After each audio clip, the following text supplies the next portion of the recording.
Alors, à la barakatoullah, on va commencer cette dernière partie sur le XSLT, ou plutôt sur la norme XSL. Cette partie, elle concerne le XQuery. Alors, le XQuery, c'est l'acronyme du XML Query. Donc, c'est un langage qui permet d'extraire des informations depuis un document ou un ensemble de documents XML. Donc, on a vu que le XSLT permettait de transformer un document, que le XPath permettait de parcourir un document. Avec le XQuery, on peut interroger plusieurs documents XML à la fois dans un seul script. On va voir par la suite comment ça se passe. Il permet aussi de réaliser des calculs complexes grâce à un large panel d'instructions qui sont mises à disposition. Alors, comme j'ai dit, le XQuery il fait partie aussi de la norme XSL. Donc, il a été développé conjointement avec le XSLT 2.0. Et il fait aussi sujet d'une recommandation du W3C. La dernière version, c'est le XQuery 3.1 qui remonte à mars 2017. Alors, la logique d'XQuery, par analogie au modèle relationnel, le XQuery, c'est un petit peu l'équivalent du SQL pour les bases de données relationnelles. Donc, il permet d'interroger au même titre des documents XML. Alors, le XQuery, il est construit à base des expressions XPath. Donc, d'ailleurs, XPath et XQuery partagent le même modèle de données et utilisent le même ensemble de fonctions et opérateurs. Donc, tout ce qu'on a vu dans la séance précédente par rapport aux fonctions et opérateurs XPath existe aussi en XQuery, en même titre. D'ailleurs, le XPath et le XQuery, ils partagent le même ensemble de fonctions et d'opérateurs qui est défini dans une recommandation du W3C. Donc, ça va être très facile pour vous d'apprendre le XQuery puisqu'il utilise pratiquement toutes les composantes du XPath. Alors, néanmoins, il y a certaines choses qu'on retrouve dans le XQuery, mais qu'on ne trouve pas dans XPath. Ils ne sont pas très nombreux, on va les voir rapidement. On commence par la fonction doc, qui permet de retourner le document d'une ressource spécifiée en paramètre à l'aide d'une array. Quand on dit nœud document, ça veut dire quoi? On en a déjà parlé. Ça veut dire quoi nœud document?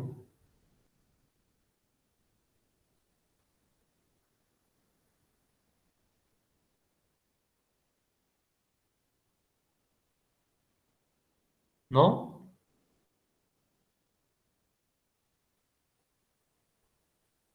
Exactement, c'est la racine. Donc, il y a Safa et Sana qui ont dit que c'est la racine du document, c'est exactement ça. Donc, si vous vous rappelez, on a la racine du document qu'on définit avec le slash. Et comme je disais dans les autres parties, ça n'a rien à voir avec la balise racine. Ok, donc, vous avez ce qu'on appelle la racine du document ou le nom document. Et par la suite, juste après, vous avez la balise racine. Ok, donc, la fonction doc, elle va vous retourner le nœud document ou la racine du document. Et si vous voulez accéder à la balise racine, là, c'est une autre histoire. Il faudra passer par une expression XPath. Alors, pour pouvoir accéder à un fichier système, il faudra utiliser la chaîne file de point et triple slash. Si vous voulez accéder à un document qui existe sur le système, c'est-à-dire sur votre système d'exploitation. Aussi, il faudra utiliser des slash pour séparer les noms des dossiers. Donc, par exemple, dans le système d'exploitation Windows, on utilise l'anti-slash. Donc, il faudra remplacer tous les anti-slash par des slash. Et aussi, les espaces, il faudra les remplacer par des pourcentages 20. Par exemple, là, j'ai quelques exemples euh, d'utilisation de la fonction count, de la fonction doc, désolé.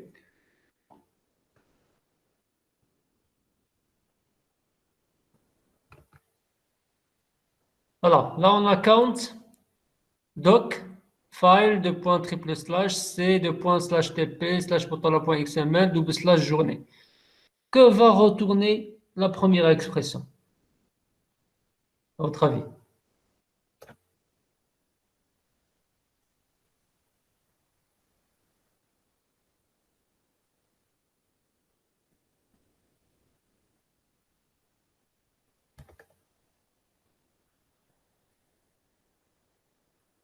Voilà, Umayma, donc Abu Ja'far a dit c'est la racine de Botola, mais ça va retourner, comme l'a dit Umayma et Safa, ça va retourner le nombre de balises journées qui sont dans le document botola.xml.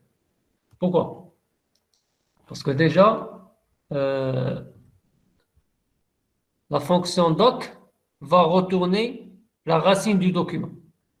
OK? Et juste après, j'ai mis double slash journée. Donc, à partir de la racine du document, je vais chercher toutes les balises journées qui existent dans le document, quelle que soit leur position. Ça va me retourner une séquence d'éléments. Et cette séquence, je vais la donner à la fonction count qui va me retourner le nombre d'éléments que compose cette séquence, qui est, en l'occurrence, le nombre de balises journées qui existent dans le document, tout simplement. Alors, pour la deuxième, ça fait à peu près la même chose, sauf que là, vous avez le droit d'utiliser cette syntaxe quand votre fichier XQuery se trouve dans le même dossier que votre document XML. Donc, vous avez le droit d'utiliser ça. Voilà. Et enfin, on a count, doc, et j'ai ce schéma-là, qui, comme vous le voyez, c'est une IRI. HTTP, etc. Et là, j'ai double slash XSL template. Ça va retourner quoi ici?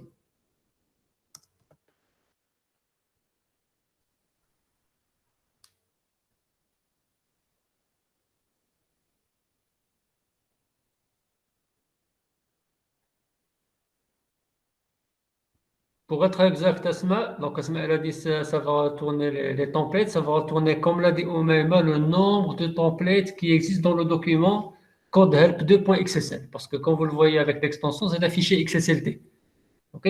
Donc avec cette ligne de code, on va récupérer le nombre de templates qui existent dans ce document. Donc ça, c'était quelques petits exemples pour un petit peu comprendre l'utilisation de la fonction doc. Alors, autre fonction, c'est la fonction data, donc qui permet de retourner la valeur atomique d'un élément, d'un attribut ou d'une séquence. Donc, pour la syntaxe, bon, ça c'est un exemple. Par exemple, je vais mettre data, entre parenthèses, je vais mettre doc.botola.xml slash botola slash arobase saison. Donc là, ça va tout simplement me récupérer la valeur de l'attribut saison de la balise racine botola qui se trouve dans le document botola.xml tout simplement. Donc, le rôle, comme je dis, donc je l'aurais dit de la fonction data, c'est tout simplement de récupérer la valeur d'un attribut ou d'un élément. Alors, pour ce qui est des commentaires, donc les commentaires en XSLT, c'est la même chose qu'en XML, c'est la même chose qu'en HTML. En XPath, il n'y a pas la notion de commentaire. Mais par contre, en XQuery, on peut créer des commentaires de la sorte. Désolé. Donc, vous ouvrez une parenthèse, deux points, vous mettez votre commentaire et vous fermez avec deux points et des parenthèses. C'est comme si vous avez mis deux smileys inversés des deux côtés, tout simplement. Donc, c'est comme ça qu'on inclut les commentaires en XQuery. Alors, par la suite, on va voir la chose la plus importante en XQuery. C'est ce qu'on appelle les expressions flower. Donc, ça s'écrit flower, mais ça se lit flower, fleur. OK? Alors, chaque lettre de cette expression, c'est un acronyme. Le F, c'est pour for, le L, c'est pour let, le W, c'est pour where, le O, c'est pour order by, et le R, c'est pour return. Alors, for, on l'a vu en XPath, ça permet de parcourir une séquence d'éléments. Donc, plusieurs éléments qui sont dans une séquence, qui peuvent être des valeurs, comme ça peut être des éléments ou des attributs.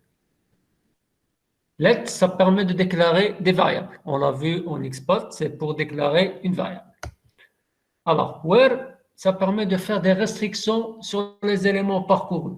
Donc, c'est-à-dire, c'est une sorte de filtrage sur les éléments qu'on est en train de parcourir avec la boucle for. Order by, elle est utilisée pour faire le tri. Et enfin, le R, c'est pour retourner un résultat. Et pour cette expression, vous n'êtes pas obligé d'utiliser toutes ces composantes, à savoir le for, le let, le where et le order by. Mais ce qui est la seule chose qui est obligatoire, c'est le return. Si vous mettez for avec un let, vous êtes obligé de mettre un return. Si vous mettez un let sans for avec le where, vous êtes obligé de mettre un return. Donc, le return, il doit toujours être présent, quelle que soit l'expression utilisée. Alors, on va prendre un exemple. Là, c'est une arborescence XML. Donc, on a la balise racine qui s'appelle matos et qui contient plusieurs balises matérielles. Et chaque balise matérielle possède deux attributs, le nom et le prix. Alors, là, on va créer une expression flower de la sorte. Donc, for $mat in doc. Donc là, on va supposer que notre document, le document que je viens de vous présenter dans le slide précédent, il s'appelle matos.xml. Si on écrit $mat in doc matos.xml, double slash matériel, let $p, deux points égal $mat slash prix, where $p supérieur ou égal à 7500, order by, et là je vais mettre xs float $p ascending return $mat. Alors, là, je vais vous donner un peu de temps pour réfléchir et me dire ce que va retourner cette expression flower. Donc, lisez attentivement l'expression et dites-moi dans les commentaires qu'est-ce qu'elle va faire.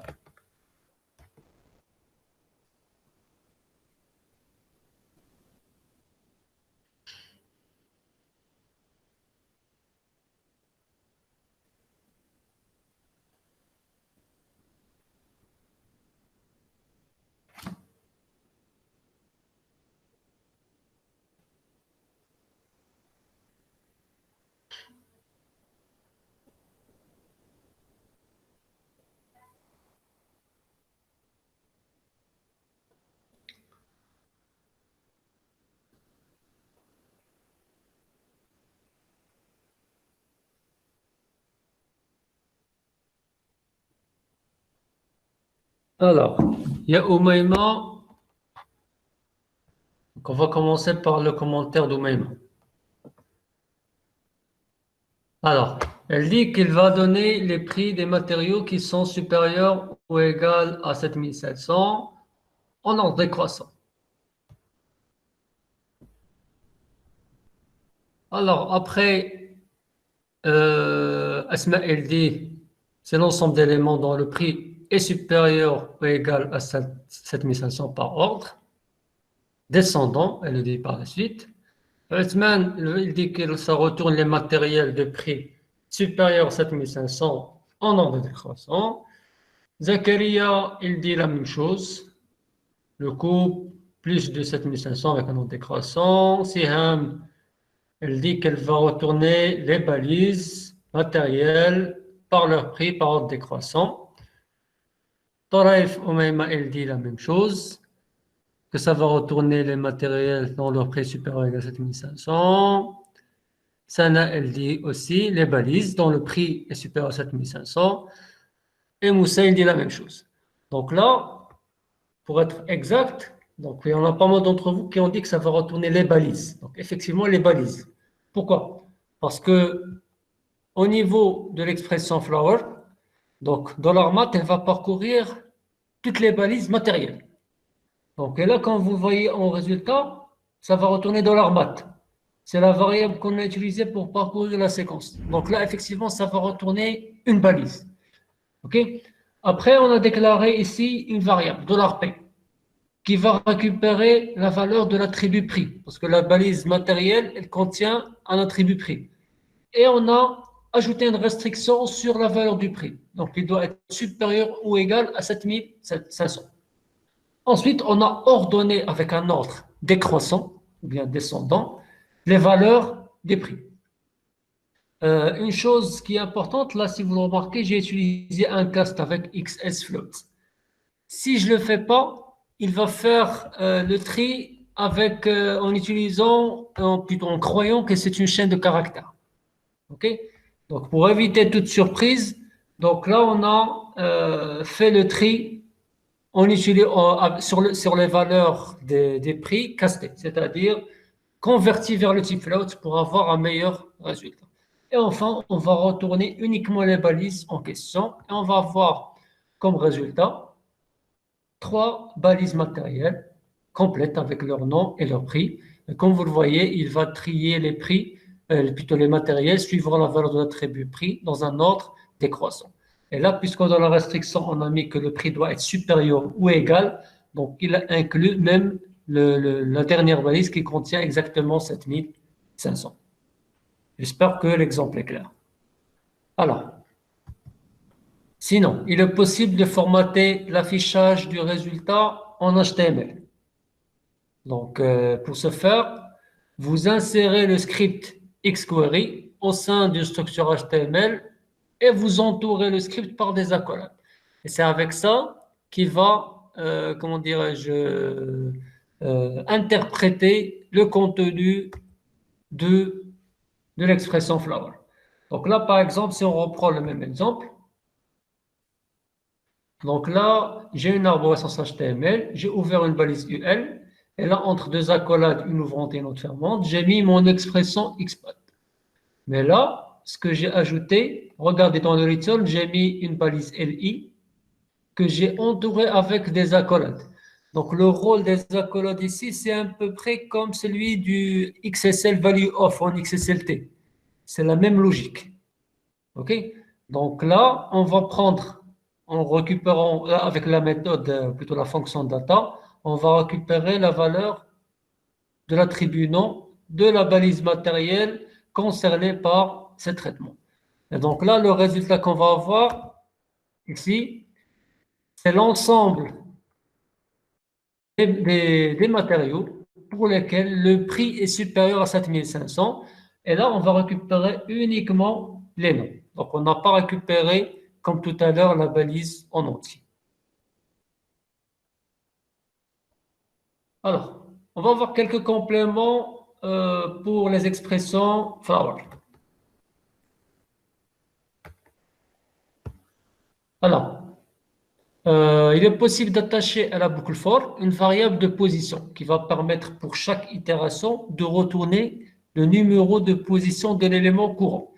Et le numéro de position, ça commence là aussi avec 1. Okay? C'est comme ce qu'on a vu en XSLT, comme ce qu'on a vu avec XPath.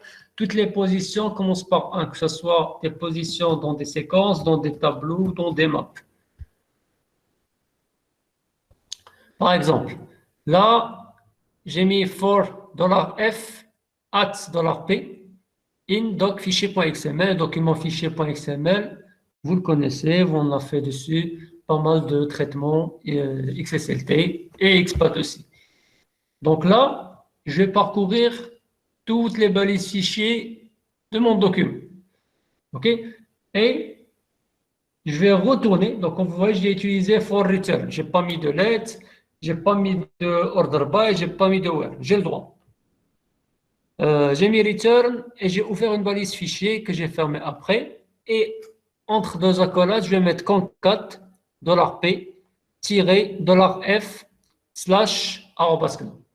Qu'est-ce que ça va retourner, à votre avis?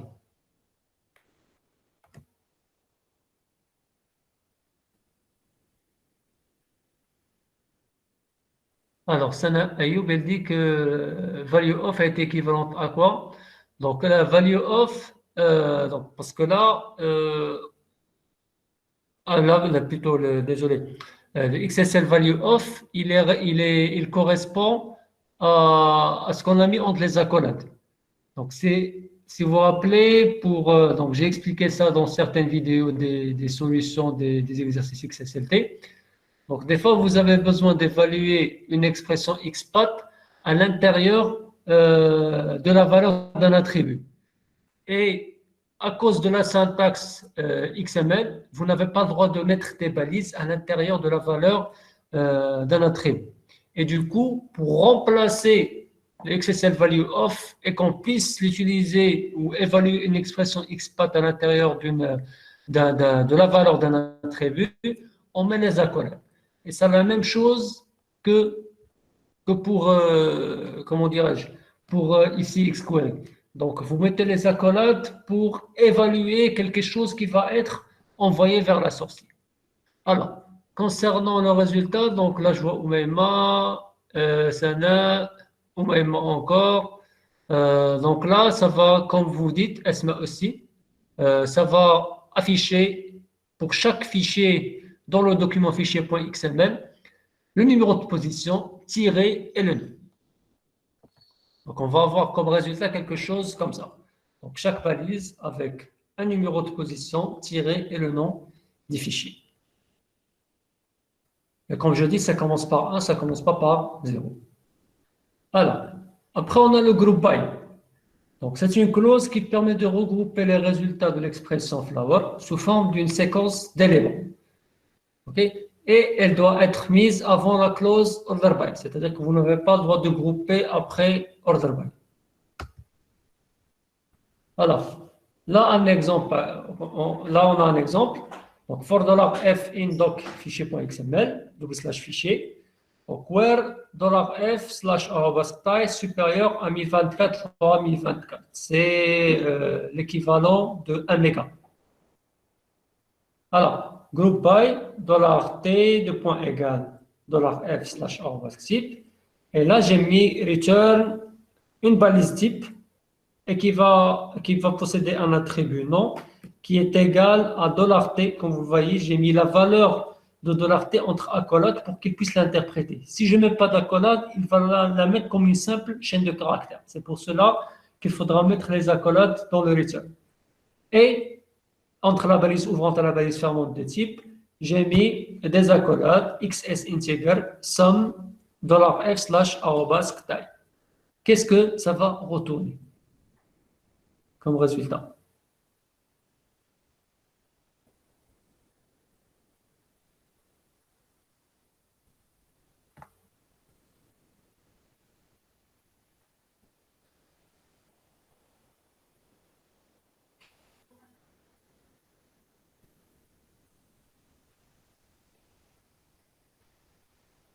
Alors, Sanaïoub, elle dit que ça va retourner la taille supérieure à 1024. De quoi? La taille de quoi?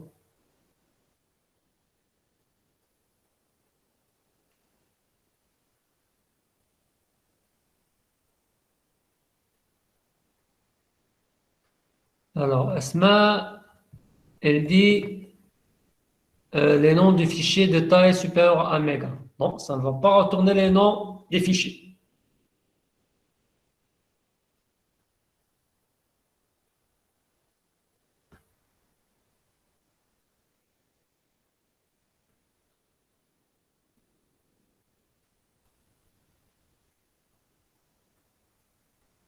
Donc, Oumaima, elle dit qu'elle va retourner les balises type qui ont comme attribut nom, qui va recevoir le type de la balise.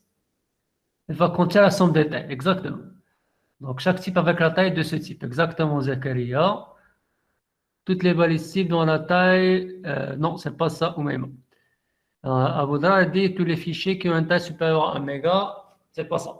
Donc, ce qu'a dit Oumaima Faouni et Zakaria Gharib, c'est le plus exact. Donc, ça va retourner des balises types, ok, qui possèdent un attribut nom, et la valeur de cet attribut nom, elle va correspondre au nom, au type qui existe dans le document fichier.xml. Si vous vous rappelez, dans le document fichier.xml, on a 4 types. On a perso, on a loisir, on a travail, on a autre chose. Je ne me rappelle plus. OK? Donc là, on va avoir l'une des 4 valeurs comme valeur pour l'attribut nom. Et entre la balise ouvrante et la balise fermante, on va mettre la somme des tailles. Parce que n'oubliez pas ici qu'on a regroupé. Donc avec la clause group by, on a groupé. On a groupé suivant le type. OK? Du coup, on va avoir 4 ou 3 valeurs, ça dépend du fichier. Donc, on va avoir les 4 valeurs possibles pour type. OK? C'est-à-dire qu'à la fin, on va avoir 4 balises comme résultat. OK? Et pour chaque balise, on va avoir le nom du type et la somme des tailles qui correspondent au fichier de ce type-là. Donc, à la fin, vous allez avoir quelque chose comme ça. Donc là, l'exemple, je ne l'ai pas mis à jour. Donc, normalement, suivant le document fichier.xml que vous avez, il doit vous retourner 4 balises types. OK? Ça, c'est un ancien exemple que j'ai oublié de mettre à jour. Donc là, vous avez la balise type. Non, par exemple, là, c'est le nom du type perso. Et là, c'est la somme en octets des fichiers dont la taille est supérieure à 1 méga. C'est-à-dire qu'il va ignorer les fichiers qui ont une taille inférieure à 1 méga, tout simplement. Donc, et pareil pour loisir et pareil pour travail.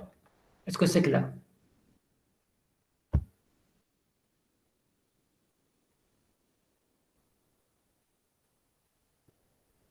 OK.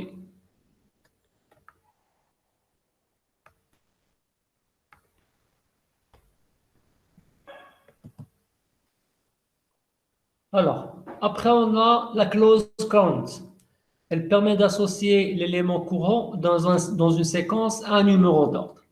Donc là, vous allez me dire, on a la même chose avec at. Donc ce n'est pas toujours le cas. Parce que la différence avec la variable de position at qu'on associe dans la clause for, c'est que la clause count associe un numéro d'ordre à chaque élément de séquence construit par la clause for. Donc et là, la différence, on va la voir quand vous avez des boucles imbriquées. Alors, si on prend cet exemple, donc là, on a mis $for$f in doc, et là, j'ai mis fichier.xml, /fichier. Et là, comme vous le voyez, la clause count, elle n'est pas attachée comme la variable position à la boucle for, mais elle est mise à part. Donc et là, je vais mettre return span, une balise span que je vais ouvrir et fermer, concat, et là, je vais concaténer $C avec un tiret. $C, c'est la variable count qu'on a déclarée, tiret, $f/arrobas. Qu'est-ce que ça va donner, à votre avis?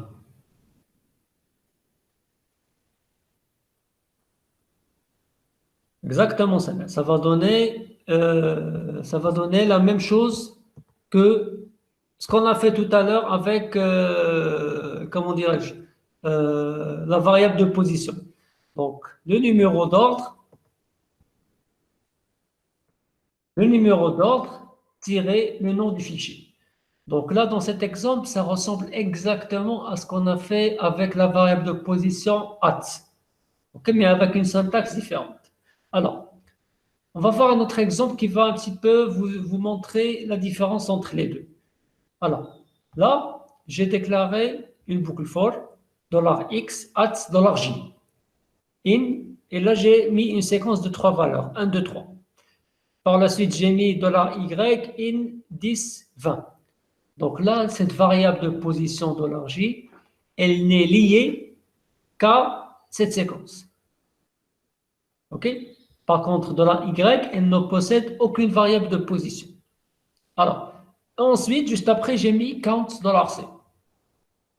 Et enfin, j'ai mis return element count égale $c, position $j. Donc là, ces deux attributs, ils vont tout simplement afficher les valeurs correspondantes à $j et $c à chaque itération. Et là, j'ai mis une balise que j'ai appelée line qui va retourner les valeurs respectives de x et de y. Alors, à votre avis, qu'est-ce que ça va retourner? Ou plutôt, donc, pour ne pas entrer trop dans les détails, comment on va évoluer $j et comment on va évoluer $c.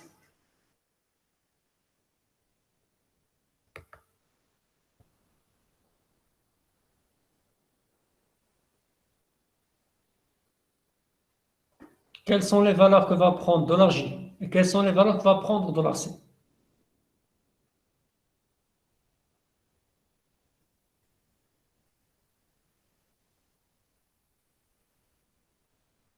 Oui, exactement, Dunia. Donc, pour J, elle va évoluer de 1 à 3. Et ça va donner un 2, 2, 3, 3, effectivement.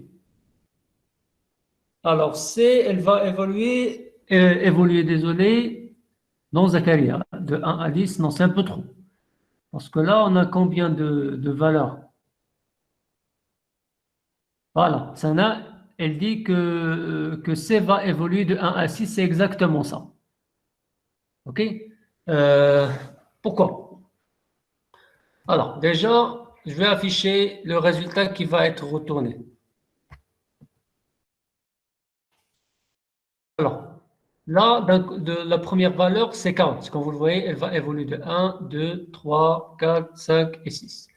Et la variable de position de l'argy, elle va évoluer 1, 1, 2, 2, 3, 3. Donc, si vous vous rappelez, quand on a parlé des boucles for en XPath, c'est le même principe ici. Quand vous utilisez deux séquences, plutôt quand vous parcourez deux séquences. Donc, c'est comme si vous avez imbriqué une boucle à l'intérieur d'une autre. Donc, à la première itération, on va fixer la valeur de J, plutôt la valeur de X qui sera 1, et on va faire toutes les itérations d'Y. C'est-à-dire, quand X sera égal à 1, on va avoir une première itération pour laquelle Y aura la valeur 10, une seconde itération pour laquelle Y aura la valeur 20. C'est ce qu'on a ici. Donc, vous le voyez, on a line 1, 10. Après, on a 1, 20. Et ensuite, on va incrémenter, ou plutôt on va passer à la valeur dans la séquence, dans la valeur suivante ici qui est 2 pour x. Pareil, 2, et on va refaire toutes les itérations d'y.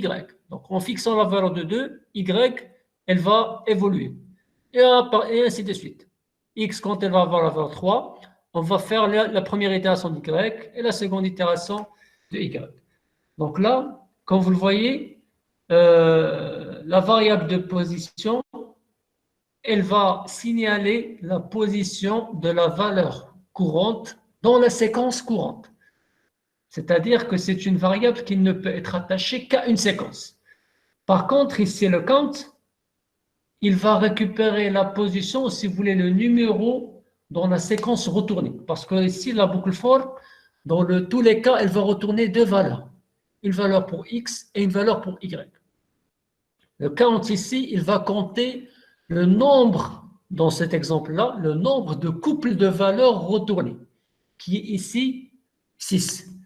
Parce que dans la première itération, ça va retourner un 10, deuxième un 20, troisième 2 10, quatrième 2 20, cinquième 3 10 et la dernière qui est la sixième 3 20. Par contre, dans l'argy, elle n'est liée qu'à la position dans cette séquence. Donc la séquence qui contient les valeurs 1, 2, 3. Donc c'est-à-dire qu'elle ne va pas dépasser la valeur 3. Donc c'est la valeur maximale qu'elle va avoir. Parce que déjà la séquence, elle contient 3 valeurs possibles. Est-ce que c'est clair?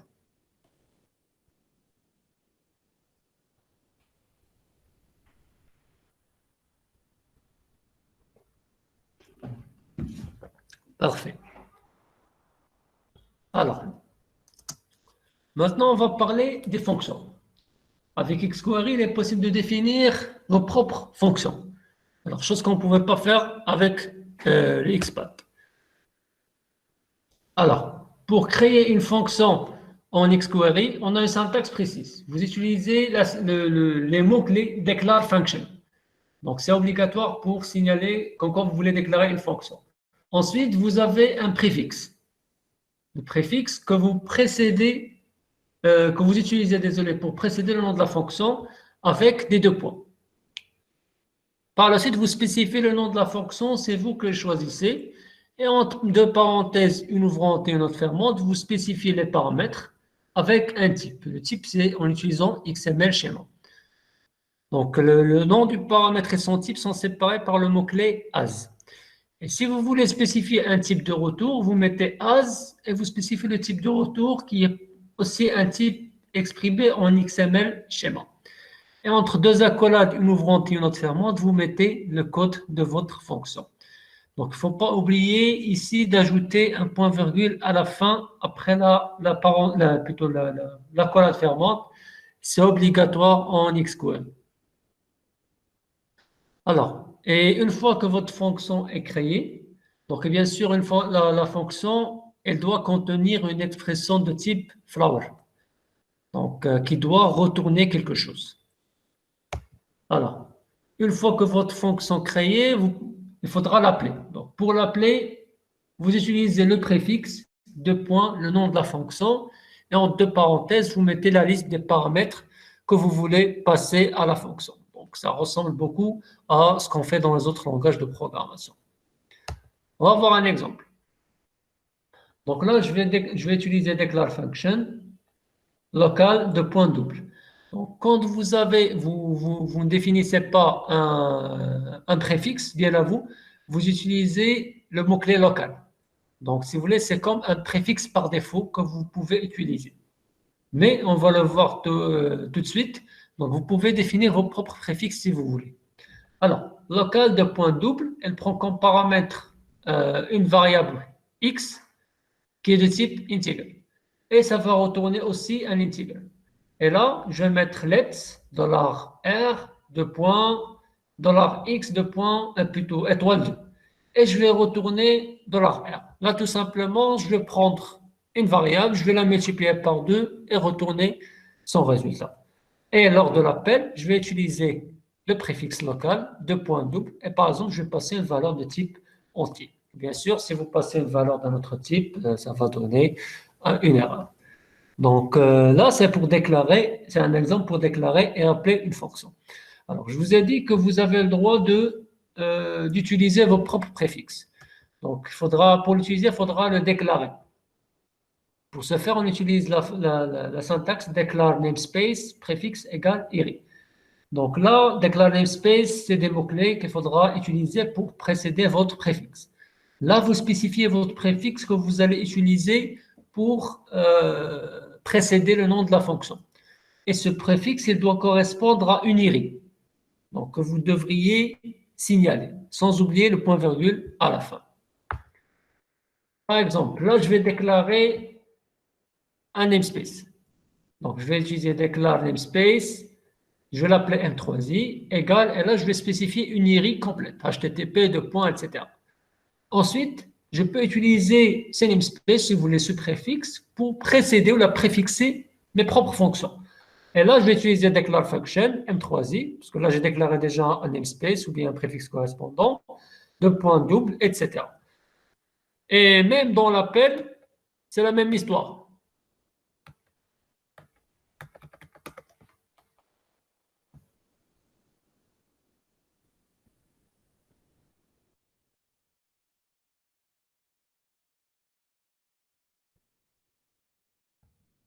Désolé, même dans l'appel de la fonction, c'est la même histoire. Vous utilisez votre préfixe, deux points, le nom de la fonction.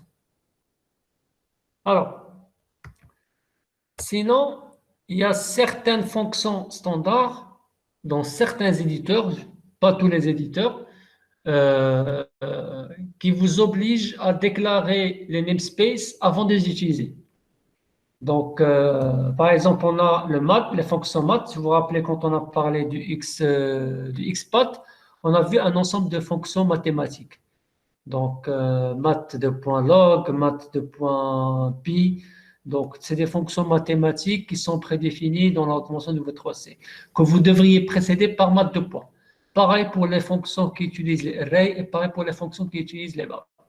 Il y a certains éditeurs XQuery qui vous obligent à déclarer ces namespaces avant de les utiliser. Il y en a d'autres qui les reconnaissent sans problème.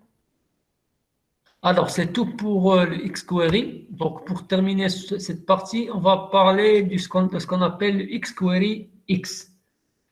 Le XQuery X, il utilise la syntaxe XML pour des requêtes XQuery.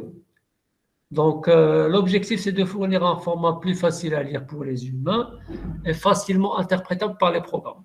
Parce que le problème avec la syntaxe XQuery, c'est qu'elle a une syntaxe propre à elle. Donc, tout simplement, XQuery possède sa propre syntaxe qui n'est pas au format XML. Donc, l'objectif derrière le XQuery X, c'est de développer une syntaxe XQuery qu'on peut manipuler via des parseurs XML. Les parseurs XML, c'est des API qui permettent de lire et de parcourir des arborescences XML. Alors, XQuery X, il a fait aussi l'objet d'une recommandation du V3C. Donc, avec son apparition, ils ont commencé directement avec la version 3.1, c'est-à-dire qu'il n'y a jamais eu d'autres versions avant. C'est la première version, c'est la version 3.1. Alors, on va prendre un exemple pour vous montrer un petit peu l'équivalence du XQuery avec le XQuery X. Alors, là, l'exemple que je vais vous montrer, c'est l'exemple qui a été présenté dans la recommandation du W3C. Alors, là, comme vous allez constater, c'est, je ne vais pas dire difficile, mais c'est un peu encombrant. Et personnellement, je ne sais pas, donc l'objectif pour eux, c'était de faciliter la lecture, mais comme vous avez constaté, Ça ne va rien faciliter, au contraire, ça va compliquer beaucoup les choses. Alors, dans cette expression, donc on a une balise BIP à l'intérieur de laquelle on a deux accolades, ouvrantes et fermantes. Entre ces deux accolades, on a une expression flower. Dans cette expression, on a une boucle for, $B in, et là, on a une fonction doc qui va ouvrir un document qui s'appelle bip.xml. Ce document, on va parcourir la balise book, ou plutôt les balises book, qui se trouvent sous la racine ou la balise racine bip. Alors, donc là, chaque itération dans $B, on va avoir une balise book. Alors, après, on a ajouté une restriction. Donc, la restriction sur la valeur de la balise publisher qui est sous balise de book. Donc, le publisher, il doit avoir comme valeur Addison Weasley. And $B/arrobas_year, là, le year, c'est un attribut de la balise book. Donc, la valeur du year, elle doit être supérieure strictement à 1991. Et là, pour chaque book, on va retourner une balise book qui va contenir un attribut year. Donc, $B/arrobas_year, on va récupérer la valeur. Et on va récupérer la valeur de la balise title qui est sous balise de book. Voilà. Est-ce que l'exemple est clair déjà, avant d'aller plus loin? Ok, parfait. Alors, là, c'est l'exemple avec la syntaxe xquery. On va voir l'exemple avec la syntaxe xqueryx. Alors, là, on va aller étape par étape pour vous expliquer un petit peu la syntaxe xqueryx correspondante à c'est on a combien de lignes? 1, 2, 3, 4, 5, 6, 7, 8. Alors, dans le xqueryx, la valise racine, c'est xqx module. Donc, ce module, il contient un main module. Main module, c'est équivaut à, si vous voulez, c'est ce qui va englober toute l'expression xquery qui est en bas. Alors, dans le xquery body, on a un élément constructeur. L'élément constructeur, c'est une balise qui permet de créer une balise, tout simplement. Donc, d'où le nom élément constructeur. Donc, cet élément, il possède un nom. Donc, qu'on explicite avec tag name, bip. Donc, c'est ce que vous voyez ici en bas. OK. Donc là, c'est le nom de la balise. Et cette balise, elle contient quelque chose. Donc, ce quelque chose, on va l'expliciter avec la balise elements content. Et le contenu, c'est une expression de type flower. Donc, c'est-à-dire, c'est ce que vous avez ici en le for, where et return. Alors, cette expression flower, elle contient une clause for. Donc, cette clause for, elle contient un item. Cet item, c'est une variable. Donc, la variable, elle s'appelle B. C'est ce que vous avez ici, for B. OK? Donc, la variable, elle s'appelle V et elle possède une expression. Donc, c'est la suite ici. Parce que là, vous avez une variable et là, vous avez ce qu'ils appellent l'expression for. Donc, si vous voulez, c'est la séquence à parcourir. Alors, et cette séquence à parcourir, c'est une expression de type path. Donc, c'est un chemin. Et ce chemin-là, il est composé de plusieurs étapes qu'on va expliciter avec des steps. Donc, step expression. Alors, ce step expression, il est de type filter, qui est un appel à une fonction. La fonction, elle s'appelle doc. Donc, c'est la fonction doc qu'on a ici. Cette fonction, elle possède des arguments. Alors, cet argument, il est de type string, dont la valeur est HTTP, etc. C'est le chemin du fichier bip.xml. Alors, on ferme le tout. Donc là, on a fini le premier step. Le deuxième step, c'est pour accéder à la balise racine bip.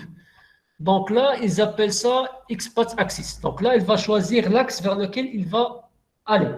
Donc, parce que, comme on a vu, comme vous savez en XML, donc on a la relation père-fils entre les balises. Donc là, vous avez la racine du document qui possède comme fils la balise racine, qui s'appelle bip. Donc là, il a affiné, ou plutôt il a spécifié le sens vers lequel il va aller, qui est ici child. C'est-à-dire qu'il va aller vers l'élément fils qui s'appelle bip. Ensuite, le troisième step, Même chose, child book. Donc là, child bib, c'est équivalent à slash bib. Child book, c'est équivalent à slash book. Alors, là, on vient de finir la deuxième ligne. Alors, troisième ligne, c'est la clause where. Donc, where clause. Et donc là, dans la clause where, comme vous le voyez, on a deux restrictions. Si vous voulez, deux conditions qui sont séparées par un and. Donc là, on doit spécifier le and. Donc, on a x query x, and op, c'est and opérateur.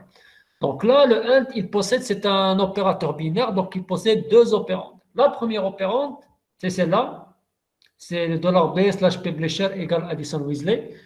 Donc c'est une expression de type pot, donc qui est composée de deux steps. Le premier, c'est l'appel à la variable b, et le second step, c'est un path access pour accéder à child publisher. Donc ça, c'est pour dire $b/publisher.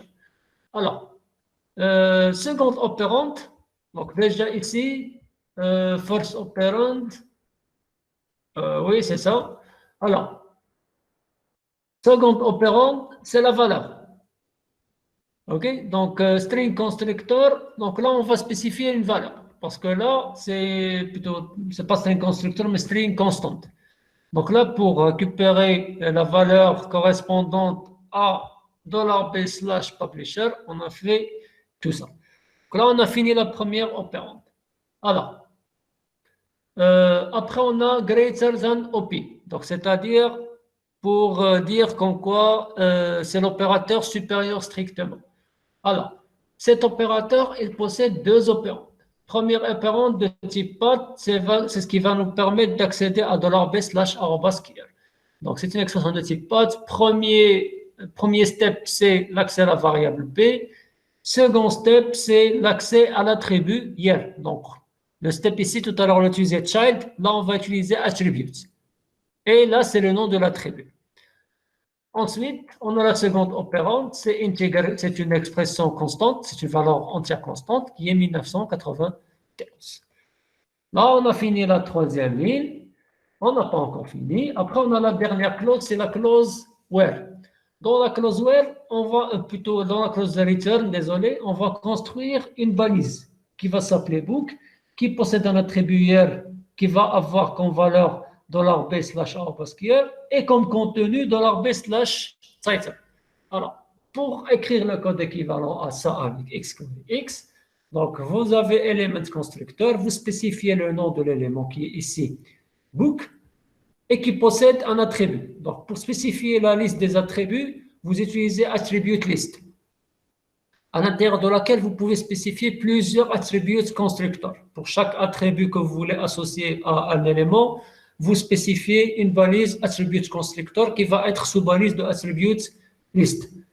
Alors, et là, pour l'attribute constructor, vous spécifiez le nom avec attribute name, et à l'intérieur, vous donnez, et par la suite, désolé, vous donnez la valeur avec attribute valeur expression.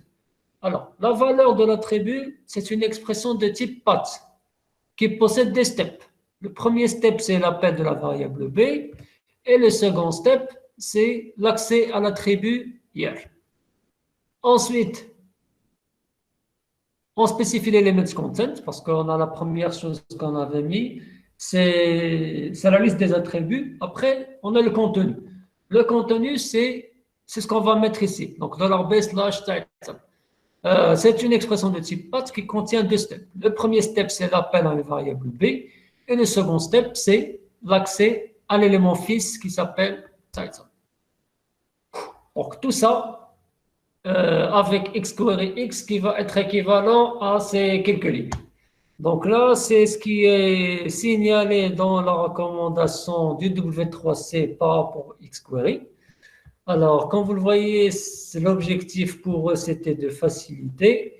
Mais en essayant de faciliter, je pense qu'ils ont trop compliqué les choses. Mais bon. Donc, comme je vous ai dit, ça, c'est ce qui existe dans la recommandation du W3C. Comme on dit. Est-ce que vous avez des questions?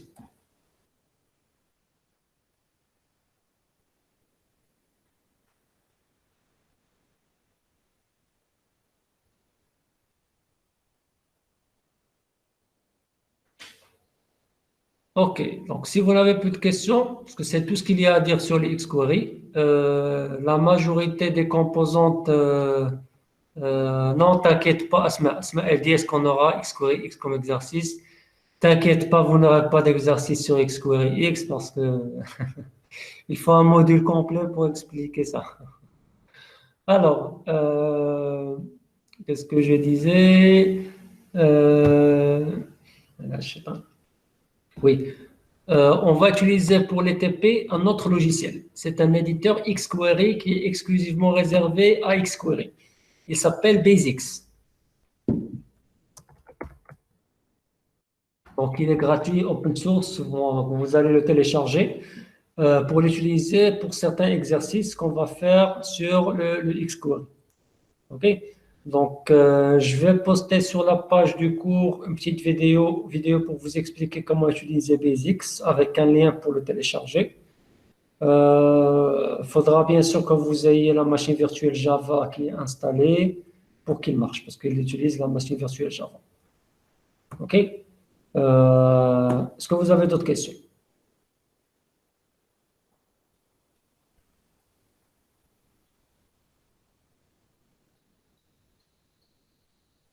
Oui, Mariam, pour la déclaration des fonctions XQuery. Qu'est-ce qu'elle a?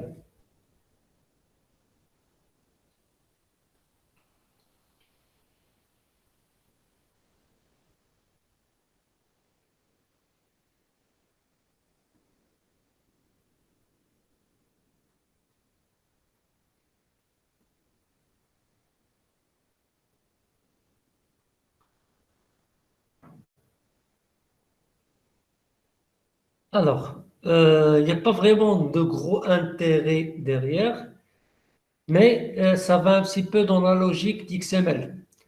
Parce que dans XML, chaque balise, elle suit, donc dans la logique XML, on a une balise qui doit appartenir à un namespace. OK? Et ce namespace, il peut être utilisé pour préfixer certaines balises qu'on déclare avec XML NS, le point, le préfixe, etc. Sinon, si vous ne mettez pas, ce sera un namespace par défaut. Donc, dans la même logique, on utilise les préfixes pour les fonctions, pour dire que ces fonctions appartiennent à un namespace, tout simplement. Ok, c'est tout simplement ça va dans le sens de la logique de la galaxie XML en entier. Mais pour l'intérêt, je suis d'accord, il n'y a pas vraiment d'intérêt à mettre un préfixe pour une fonction, mais on n'est pas dans un langage de programmation traditionnel. Ok, c'est un truc qui est spécifique aux technologies XML. Est-ce que c'est clair? D'autres questions? Je t'en prie, Myriam. D'autres questions? Alors, comme vous le voyez, il n'y a pas vraiment grand-chose à dire sur le XQuery, parce que la majorité des composantes, on les a déjà vues avec XPath, et tout ce qu'on avait en XPath, il est réutilisable en XQuery. Tout, carrément. OK? Donc, comme je vous ai dit, je vais vous poster sur la page du cours. Donc, j'ai déjà posté comment dirais-je, le support de cours au format PDF. Je vais poster une vidéo pour vous expliquer comment utiliser BasX avec un lien pour le télécharger. Et bien sûr, quelques exercices pour vous exercer sur les SQL. Sinon, on va se voir, Inch'Allah, comme d'habitude, mardi. OK? Déjà, je m'excuse d'avoir reporté plusieurs fois la séance. J'ai eu beaucoup d'imprévus cette semaine. On va faire une séance mardi, Inch'Allah. On va parler du RDF, Inch'Allah. OK? Donc, mardi à 10h. Alors, si vous n'avez pas de questions, on se quitte sur ça. OK? Yallah, bon courage.